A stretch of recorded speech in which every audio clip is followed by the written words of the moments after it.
Okay, good afternoon, everyone. I hope that you're well. Today is Wednesday. It's the 27th of May. We're getting ready for Parshas Naso, and I'm happy to share some Divrei Torah with you that I hope will bring this Parsha alive and it perhaps bring some insights that you haven't seen before. Okay, so let's jump right in. Parshas Naso really continues on a theme that ended in the parsha that just immediately preceded this. And what we saw in the parsha that immediately preceded this in Bamidbar was we ended by talking about what the job of. Remember, there was the Levi, Shevet Levi had three sons, Gershom, Kahas, and Merari. So we said at the end of last week's parsha, then the Bamidbar talked about Kahas's job. Kahas's job when they would travel in the wilderness, they were going to carry the Aron and the other Kalim, the menorah, the Shulchan, the items that were in the Beis Hamikdash, in the Mishkan rather, and that's what Kahas would do. And then this week is going to start by telling us about what were the jobs of Gershon and also Merari. Gershon's job was going to be carrying all the coverings and the curtains in the Mishkan, and the Merari was going to be carrying the planks, the bars, the pillars, the beams, all that stuff. That was going to be Merari. So let's see just right at the beginning when we talk about Gershon. So the pasuk says it's in Parak Daled, that's chapter 4, pasuk Chaf Daled and Chaf Hey. Zos avodas mishpachos haGershuni. This is the service of the Gershon families. Lavodo masa, what they're supposed to serve, how they're going to serve, and what they're going to carry.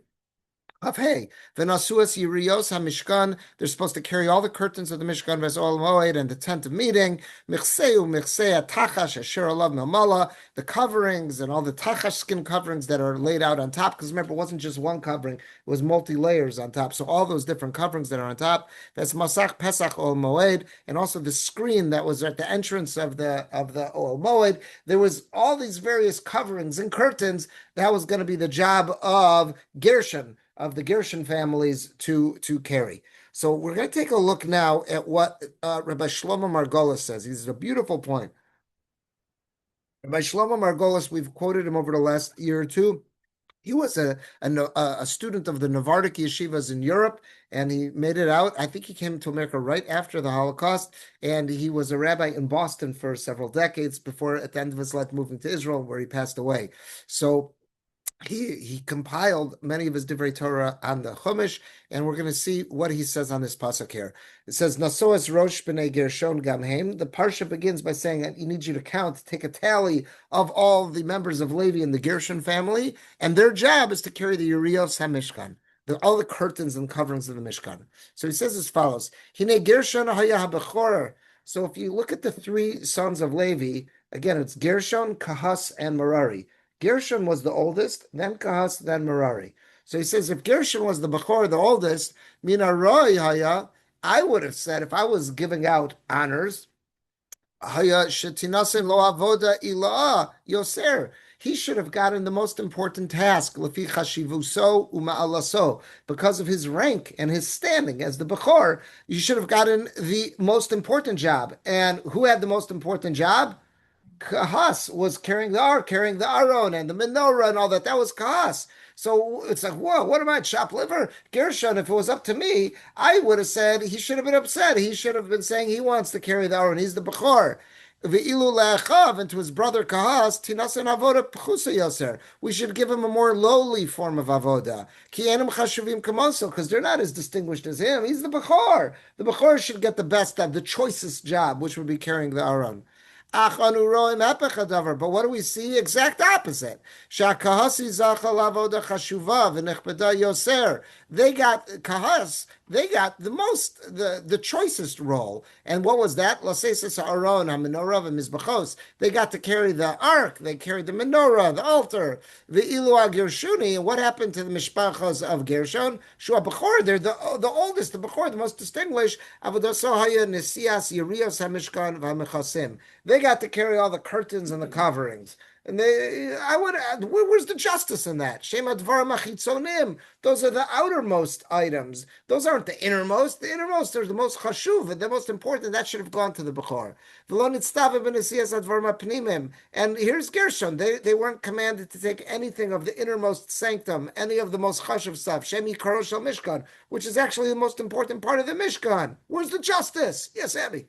it just popped into my head that very few of the tasks or the lineage comes down just based solely on your your birth order.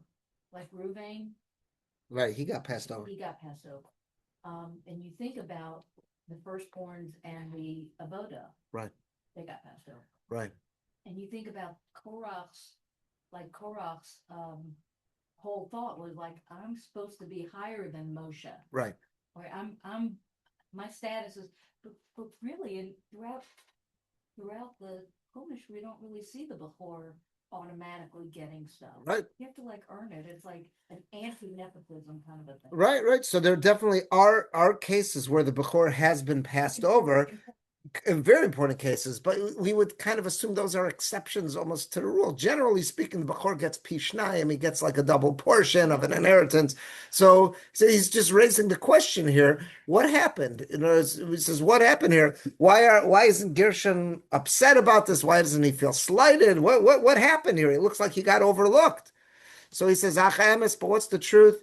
Shebechol hashela, the fact that we could even be asking this question, nova mimachshavas kaviyachol yesh avoda chashuvas yoser v'yesh avodas chashuvas pachos. The whole question to even be asking this question is coming from a mistaken premise.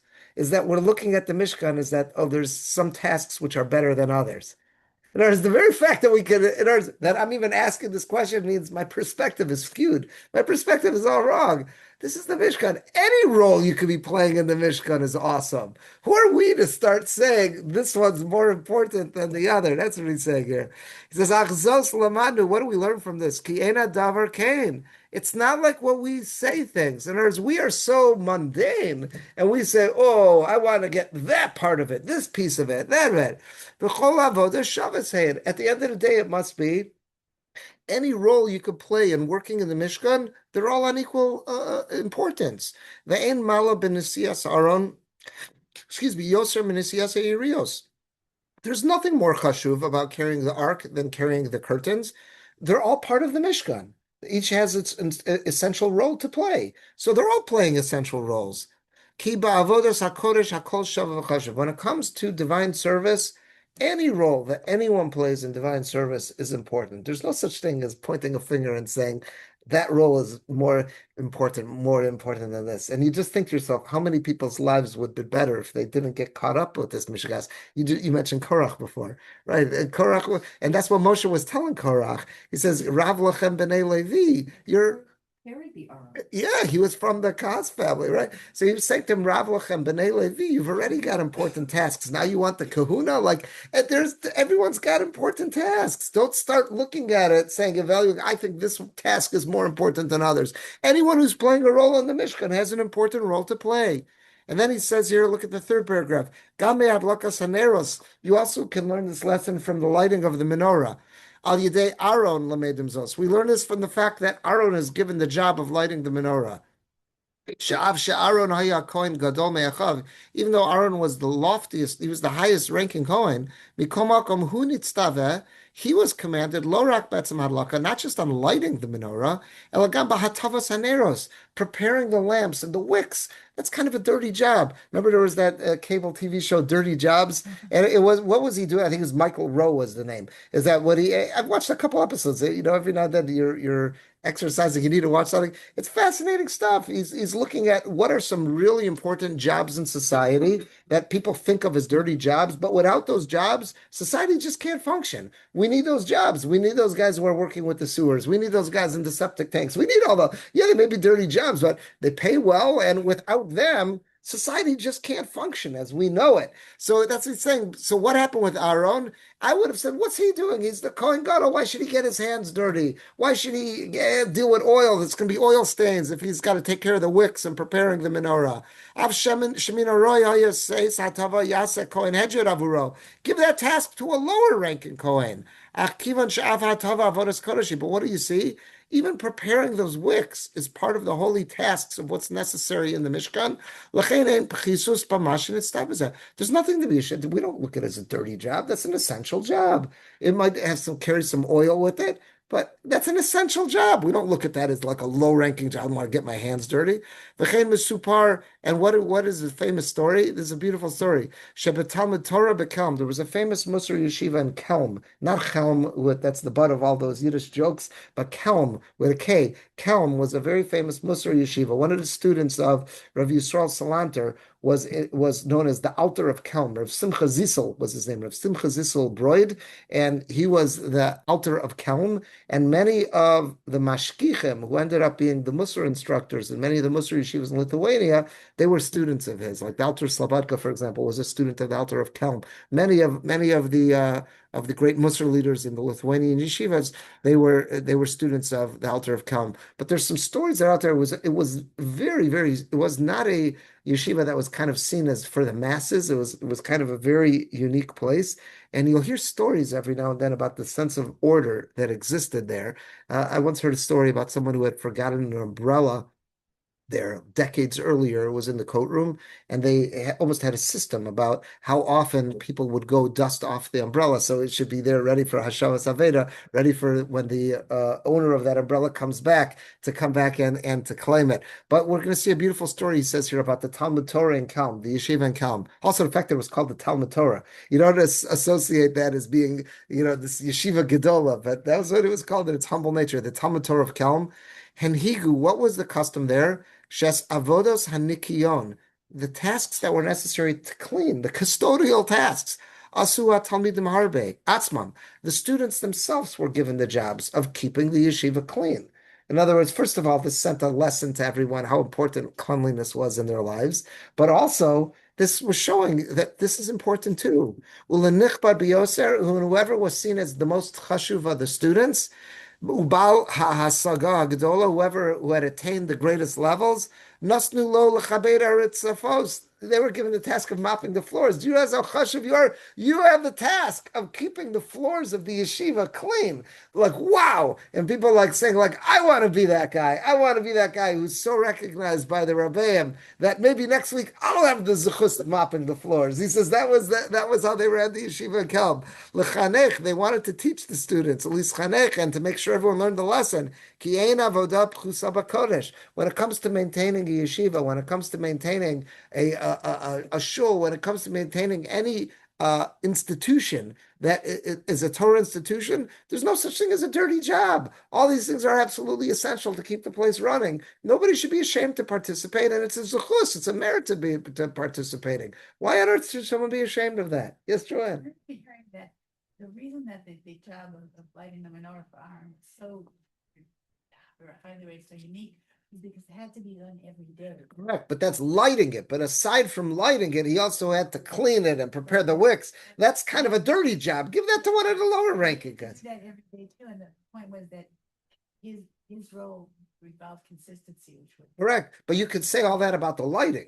But about the dirty job of it, like, why did he have to be involved in that? I want to tell you, I remember hearing Rabbi Beryl Wine say this over that in the Telz Yeshiva in Cleveland, it was founded by two of the Telzer Rosh Yeshiva from Lithuania that had made it out right before the Holocaust. Initially came to America, tried to fundraise to bring the students to get them out of Europe, and the war started. They were trapped here. They lost their families and all their students back there, pretty much.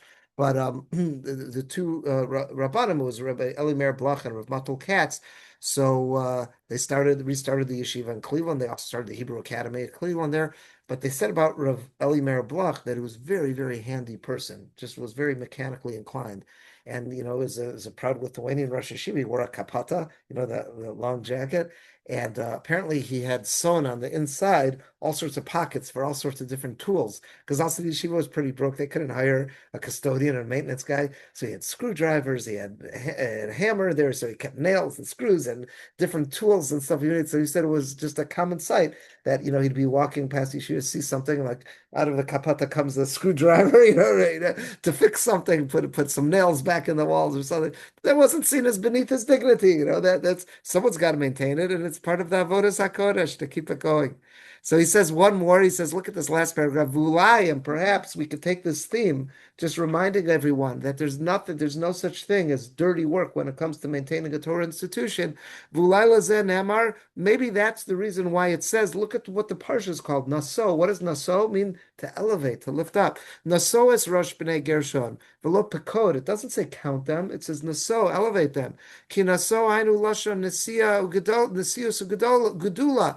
That's an expression that says elevate them, make them realize what kind of an awesome opportunity this is to be involved in a hands-on fashion in maintaining a Torah institution, maintaining the Mishkan. Lo diyam, let them know, shal yidei nesiyasam es hayiriyos ha-Mishkan, by the fact that they are the ones carrying the curtains and carrying all the coverings of the Mishkan. Hareihem b'mayla gedola kivnei kasi. The role that they're playing is just as important as the job of your brethren, your fellow Levium from the family of Kas. I think that's a beautiful lesson, and I think it speaks to each and every one of us too, because every now and then we all fall into this trap that when we're looking for volunteers, we all want to volunteer for certain roles, and there's certain roles that who wants to be involved with cleanup, who wants to be, that's just as important. If we want to have a program and we want it to run, someone's got to do it. So this is all important. As long as our ultimate goal is to share a Torah program, to keep a Torah institution going, there's no such thing as a dirty job. Every role is important, and it's a privilege to be involved in every part of every one of the tasks that are needed to keep the operation running smoothly. I thought that's a beautiful, beautiful idea. All right, let's continue. Let's go to page 2 and let's see a little bit different, a little bit later. And I think you'll see this is related to that first idea, but it's a little bit later. This is later in Sefer Bamidbar. This is later in Sefer Bamidbar when Moshe Rabbeinu is told that he's going to die. He asks of Hashem, well, you got to appoint a successor. And Hashem tells him, yes, pick Yehoshua. So let's see what he says here. Vayomer Hashem Moshe, kach l'chas Yehoshua ben Nun. I want you to take out Yehoshua, isha sheruach bo. That's someone who is a man of spirit. V'samachtas yadcha alav, and lay your hands on him. Basically, appoint him as your successor. So let's see. This is from Rav Moshe Sternbach in Yerushalayim in his Sefer Tam V'das. He starts by quoting the Medrash. And the Medrash wants to know, what did Yoshua do to deserve this? Why did Yoshua earn the privilege of being Moshe Rabbeinu's successor? So it says, Isa b'Medrash. The Medrash says, Shezacha Yoshua. Why did Yoshua earn this? Bischar. This was in the merit. Shimusho, that he would serve. He was there to be an assistant to Moshe in any way that he could be. And how? Not just in the lofty way of carrying Moshe's Sfarim for him, but in the more mundane way. Before Moshe would give a shir, he would clean up the base matters. He would set up the chairs, the benches. And he would put out the carpets because they were in the midbar. There was no floor; it was a dirt floor. So you have to roll out the carpets, and like look at the way the Bedouins have their tents. That was how Bnei Yisrael was camping in the midbar. So Yoshua was involved in the dirty jobs. He was involved in the hands-on stuff. Now look what Rav Shturba. So I would have looked at this medrash and say Yeshua is another great example. He didn't view this work as being beneath him, but look at what Rav Shturba does with this. The Nira Abir Bazav, he says, but I think we can take it a step further. It's not just that he was involved in the dirty jobs. However, so why did he merit having this lofty position? Bishimusho, because ultimately, who was he serving? He wasn't just serving Moshe. Bishimusho as kol lomdei Torah kikatan kigadol. He was taking care of everybody who came to Moshe's base medrash, whether they were great in learning, small in learning, by setting up the chairs, the benches, and spreading out the rugs and rolling out the carpets. It wasn't just that he was serving Moshe, he was making it more accessible for Bnei Yisrael to learn Torah, regardless of who they were, whoever came to the shir. V'lo hekpid, and Yeshua wasn't makpid to say, Dafka l'shamish es hagadol b'yoser l'schamsa. I'm only setting up the front row, because that's where the heavy hitters sit. I'm only setting up the front 2 rows, because that's where the major league lamdanim are sitting. But I'm not going to set up the bleachers in the back for all the simpletons. He says, no, I'll set up the whole base matters for everybody. He didn't discriminate. What was Yeshua teaching us in that type of activity? He was motivated by the purest of intent. Because he loved Torah so much, he didn't differentiate between someone who was the greatest scholar to a scholar of a much smaller stature. V'chol osek b'Torah, as long as someone was interested in learning Torah, ka'adon hulo. He said, I view you as a master. Mutal alav l'shem, and therefore it's my job to service. And how can I set up the base medrash? Keep it clean, arrange the tables, the chairs, the benches, put out the carpets and rugs.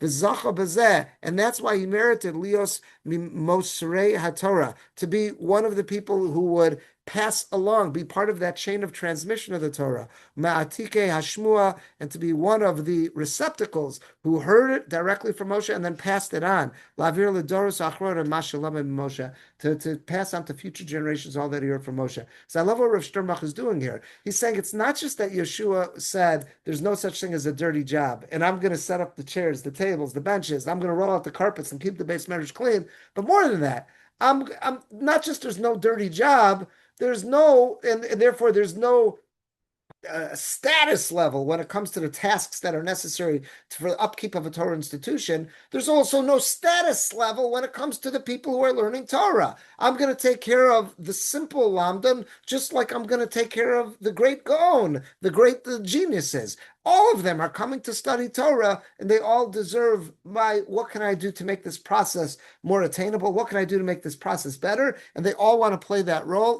He wants to have a role. He wants to have a hand in enabling each and every one to learn Torah. And he proposes that's another way to understand this medrash. It's not just that Yeshua was willing to roll up his sleeves and get dirty, but who is he doing it for? For everyone. He didn't differentiate between the great scholar to the lower scholar, and that's why Yeshua merited to be the Mishares Moshe, the assistant of Moshe, who ultimately is his successor, who passes along the Torah to all of Am Yisrael. So I thought that's beautiful, is that look how that dovetails with the first of our Torah. It's not just that he was willing to roll up his sleeve and say, there's no such thing as a dirty job. He's not going to differentiate between tasks. He's not going to differentiate between Jews. And to say, for that type of Jew, I'll do a task, but for that one, I'm not.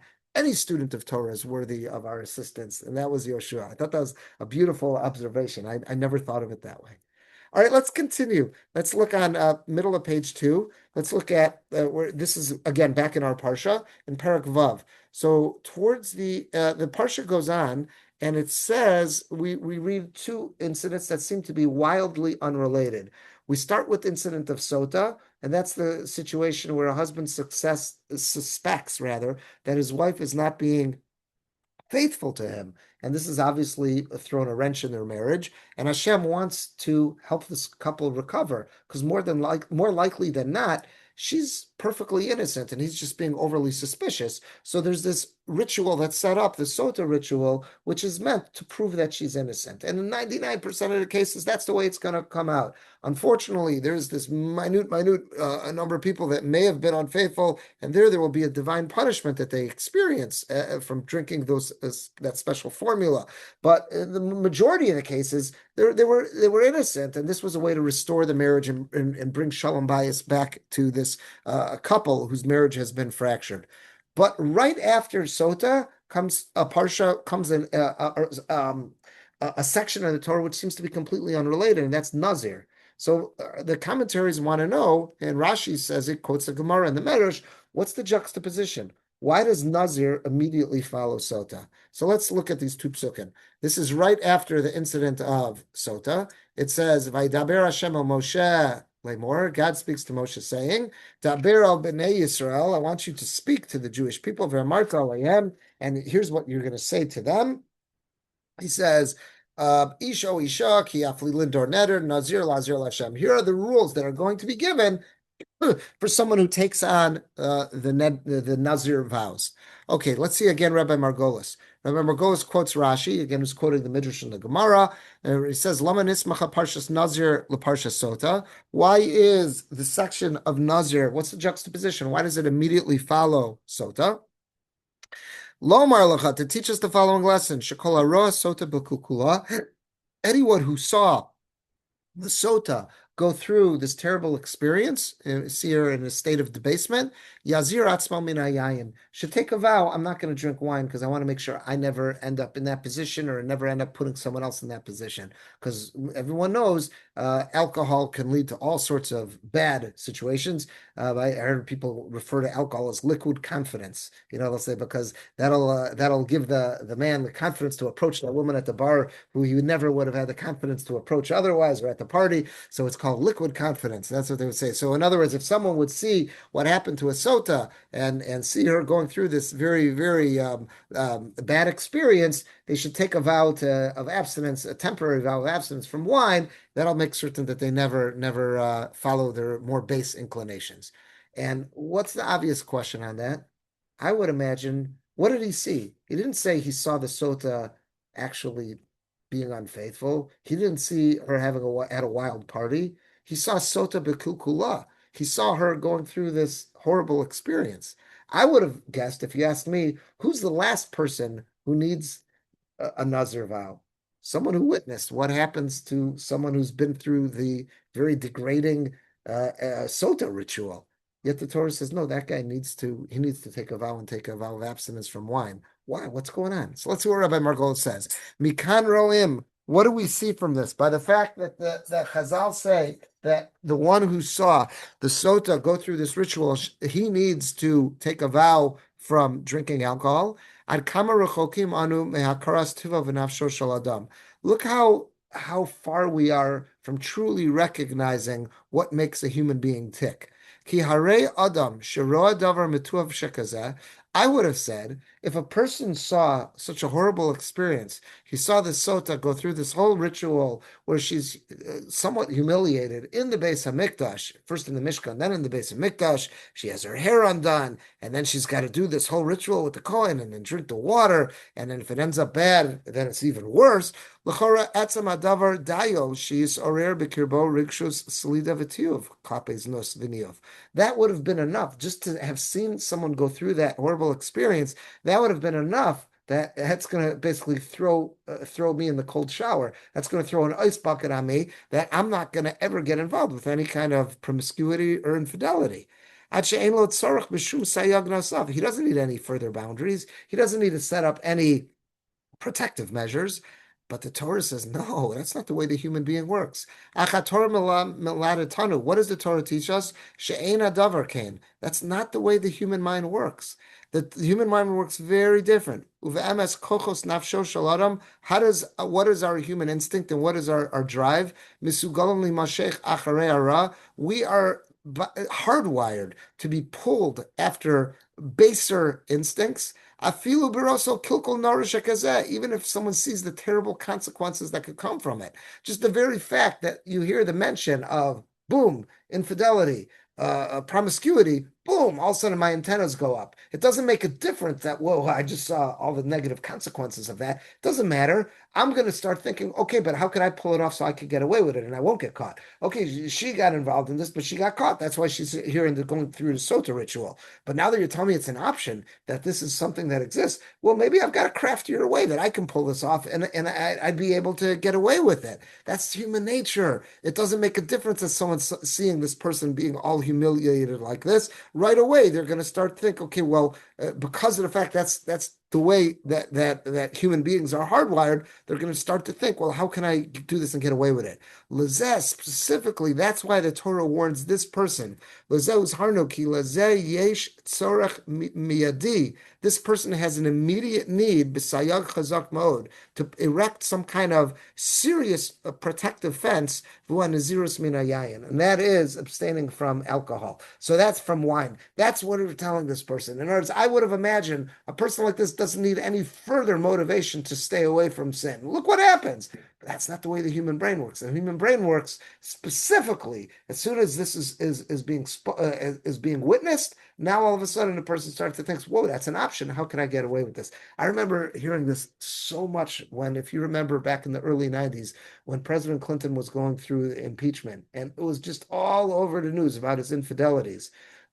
I heard so many reports about people saying, like, okay, now all of a sudden there were far more, many cases and there were many more marriages that were on the rocks because of infidelities. And you would have imagined, no way, it should have been just the opposite. Look how humiliating this was. The whole nation is talking about him. He's on every news show. He's absolutely humiliated. He's impeached. Everything was humiliated. But that's not the way the human mind works. All of a sudden you start hearing about, oh, the possibility exists. So I was saying, so okay, well, how can I do it and pull it off and get away with it and maybe not get caught? That's as soon as something is public and it's in the news, then all of a sudden it's people's antennas go up. That's just the way people are hardwired. And that's what Margolis is saying here. That's the lesson of what Chazal are teaching us. Why does Nazir follow Sota? Because Kol Haroa Sota Bekilkula. Anyone who saw the Sota going through this humiliating process needs to set up some kind of protective measure. What do you mean? That's the last guy who needs a protective measure. He saw the negative consequences. That's the person who needs a protective measure because now he's immediately thinking, well, how might someone be able to do this and get away with it and not get caught? That's right. I remember about 20, a little more than 20 years ago. Layla and I were in Milwaukee, Wisconsin for Shabbos. Was soon after we were married, and we were, she had for work something work related to her. She was working in the hospital as an echocardiographer, and the office had just bought a new echocardiography machine. So it was made in a suburb of Milwaukee. It was made by GE in a suburb of Milwaukee, and they needed her to go out there for training. So it was a couple of days of training to how to properly use this new high-tech machine. So I went along with her. I paid for my ticket. I went along with her because I went to Yeshiva Milwaukee. I said, that'll be really great. You'll go for training. We'll stay for Shabbos and we'll stay with my Rebbeim. It'll be really nice. You'll get to see, here's this piece of me. I always tell you about this significant chunk of my life. I spent in Milwaukee, Wisconsin. You'll get to see this. You'll better understand, like where I'm coming from. And you'll meet some of my Rebbeim and teachers.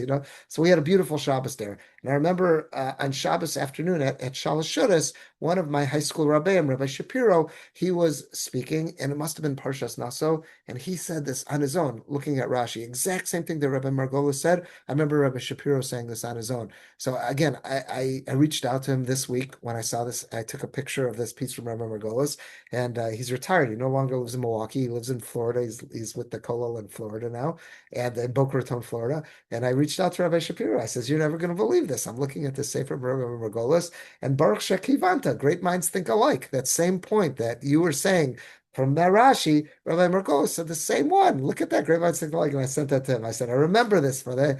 So he responds to me, he says, wow, thank you so much for sharing.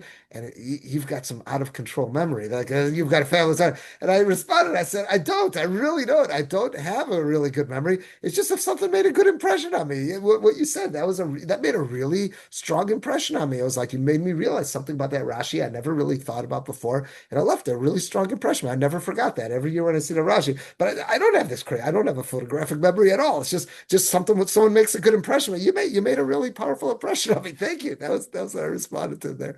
And that's true. I want to show you though, along the same lines, a friend of mine in the yeshiva showed me that there's another point in a Rashi in Sefer Devarim where you see the same point come across. And this one's not related to Znus, it's related to something else. Look at this. This is in Kiseitze. On page 3, top of page 3. In Kiseitze, at the end of Kiseitze, that's where we read about the attack of Amalek, and that's what we read every year at Parshas Zachor. So the pasuk says, Zachoras asher asalucha Amalek. Remember what Amalek did to you, B'derech b'tzeischa Mitzrayim, when you were on your way leaving Egypt. Yudches asher karcha b'derech, he chanced upon you, he happened upon you on the road. He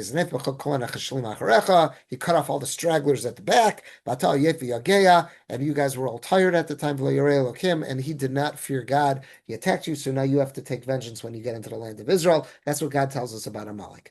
What is that term, asher karcha b'derech? So Rashi quotes from the Medrash several different ways to understand what does it mean, asher karcha b'derech. Let's look at the third one that Rashi gives us. That's the only one I brought down here. Asher karcha b'derech, Rashi says, davar acher. What does this mean? I'm sure you're going to recognize this. This is one that's very famous. Davar acher, lashon kor v'chom. Karcha sounds like kor. Kor means cold. Cold as opposed to hot. What does that mean? Tzinanecha ve'frishcha mirisichascha. He cooled you off from being boiling. What does that mean? Shayikolu mos yireim lilachem bachem. Coming fresh off the Exodus from Egypt, all the nations of the world were very scared of doing battle with you, the Jewish people, because they saw what God does when you mess with the Jews. I'm sorry, Ubazeh, and this one came, Amalek comes along, V'hischil, and he started up with you. V'hereb makom lachirim. So he showed everyone else that it's possible. You can fight. They're not untouchable. You can fight with the Jews. Mashal, what's a great parable to this? Lambati rosachas. You have this bathtub. You have this big tank of water that's boiling hot. Shen kol beria yichol leired besocha. Nobody could go into it without getting burnt up. But Ben Belial, some fool comes along, a really irresponsible guy comes along, kafats, and he jumps into this boiling tank. V'yor l'socha, he goes down into it. Af al pi shenechva, even though he got burnt, what happens? Hikriosa b'fnei acherim. He cooled it down for others. What does that mean? The fire's still burning. He didn't cool down the temperature. Psychologically, he did. He showed it's possible. You can jump in. What do you mean he got burned? Why is it a possibility? You saw he did it and he got burned. Okay, so maybe there's a way to do it without getting burnt. Well, let's give it a little bit more thought. That's what Amalek did. Amalek attacked the Jewish people. Did Amalek lose that war? Yeah, they did. But what did they show people? It's possible. Maybe you could do it smarter next time and get away with it. That's what Amalek did. That's exactly what Rabbi Margolis was saying here, what we saw inside, and that's what Rabbi Shapiro was telling us over 20 years ago. Same idea about what happens with why does Nazir follow Sota? Did he see the Sota go through a humiliating experience? Yes, but he showed it's possible. Maybe there's a way to do it smarter that you could get away with it. And if a person's heart is pulled in some direction, that's what they're going to do. So when it comes to znus, promiscuity, the human being is pulled in that direction. Men worse than women, but that's the nature of the beast. When it comes to anti-Semitism, attacking the Jews, that's also the nature of the beast. So Amalek shows it's possible. Did they get burned? What do you mean they showed it's possible? Yeah, they got burned, but they showed the Jews aren't untouchable. They put in a good punch on the Jews. Maybe there's a better way to do it and we could get away with it. Same idea there. Just getting a beating, getting a shellacking is not end the possibility. It didn't end the possibility for Sota. It didn't end the possibility for attacking the Jews. The same thing. I remember once sharing this with people years ago that I remember once reading about Mike Tyson. Remember famous boxer Mike Tyson? That Mike Tyson he had to spend a fortune on security because there are so many people out there who want to be able to have bragging rights to their friends. I got in a punch on Mike Tyson. Now, like, what do you think is going to happen if you punch Mike Tyson? He's going to wind up and knock your head off. But this guy will have bragging rights for the rest of his life, saying, I got a punch in on Mike Tyson. You know, all of his buddies at the bar, and then everyone else is going to want to get a punch in on Mike Tyson. So he has to spend a fortune on security to have the circle around him so nobody could get in a punch on Mike Tyson. You try to get too close, his security. But you think, are you out of your mind? You really want to get a punch on Mike Tyson? He'll rip your head off. Okay, but now this guy's got bragging rights for the rest of his life that I got a punch and I'm like, again, we don't think that way because it's not the way we operate. But there are people out there who think that way. It's the same kind of thing there.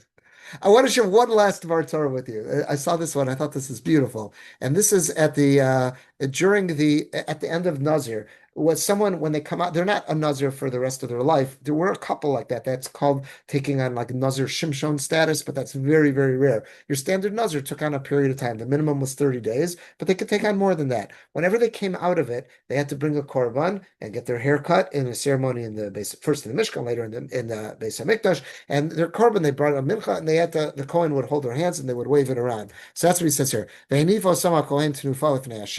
Kohen will hold his hands and wave the korban before Hashem, Kodesh la Kohen, and it'll be made consecrated for the Kohen. Al chazeh tnufa, along with the breast of the wave, meaning that because it's the front of the animals, that brisket basically is going to be given to as a korban. The al shok, and also on the thigh that was going to be a truma. Va'achar, and after this is all done, yishta nazir yayin. That nazir could start drinking wine again. Why? Because now he's not a nazir anymore, so he could start drinking wine. I never thought of this before, but I saw such a beautiful Dvar Torah from the Ksava Kabbalah. The Ksava Kabbalah was Rabbi Mecklenburg, and Rabbi Mecklenburg lived in the 1700s, early 1800s, and I believe he was a student of Rabbi Akiva Eger. And so let's see what it says. Rabbi Mecklenburg writes as follows. He says, I never noticed this before. Isn't that weird? The pasuk says, after this, the Nazir could drink wine. He just got out of his Nazir vow. I would have written the Torah after this. The former Nazir, or the artist who used to be called Prince, this fellow who used to be called a Nazir can drink wine. Why are you still calling him the Nazir? After this, the Nazir, he got his haircut, he brought his korban, he's not a Nazir anymore. Just say, after this, that guy who had been a Nazir could drink wine. Why he was saying after this the Nazir could drink? I never thought of this before. What a beautiful kasha. So he says Yishta Nazir Yayin. So he says Milas HaNazir Nosa. That word Nazir is extra. Ki acharei milos Yemein Israel. Once he's fulfilled, he's done his tour of duty. He's fulfilled his days of being a Nazir, and then Nazir road. He's not a Nazir anymore. He got his hair cut. He brought his korban. His days are up. He's not a Nazir. Why does it say then the Nazir could drink wine? So he says, Amnam. He says, what is the Torah teaching us? If he did his Naziros and he went about that period of time as a Nazir and he did it with the right kavana, lachnia yitzro, and he really did a good job of being a Nazir, meant subduing his evil inclinations. He did that. Tishar lo aprishus minatavas bekinyan. Even though he's left that status, he's changed. He's a different person now. He went through that period of 30 days, 60 days, a year, whatever it was, and he put restraints on his passions, put restraints on his inclinations. And he said, I'm in charge. I'm not going to be ruled by my base instincts. I'm in charge, and I could set limits. That's going to stay with him. V'gam acharei melos yemein Israel, even after the time period is up, v'acharei shtuso yain, even after he drinks wine again, adayin toar nazirus yitzdak bo. He still deserves to be called a nazir below yivgarod because he's not going to revert back to irresponsible or bad behavior. Why? Because once he's really trained himself, once we've really showed Ezu Gibor Kovishis Yitzro, who's really mighty, who's really heroic, who's strong, the person who's able to show who's in charge. I'm in charge of my nature. I'm not going to let my nature rule me.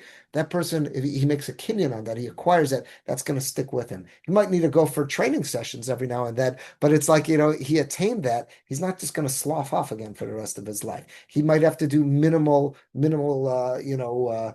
things to keep in shape, so to say. Imagine someone who spent years training for, whatever big sporting event. He's not going to have to go through that again. He might have to do some minimal training every now and then, but he's going to keep a kinyan. He's going to keep that. Some of those traits are going to stick with him, and that's what he's saying. In a certain sense, he still can be called a Nazir. Why? Because even though that period, that Nazirite vow period that he took is over, the what he accomplished is going to stick with him, and the fact that he's ruling over his yetzer, he's going to rule over his habits, and he's the boss. He's in charge of his nature. His nature is not in charge of him. That's going to stick with him. So in a certain sense, he still can be called a Nazir. I thought that's a beautiful thing, and that could give us all a feeling, because every now and then it's impossible for us to go through whatever we all go through, educational cycles, whatever they may be. We're working on something. I'm working on this midah. I'm working on this. I can't do it for my whole life.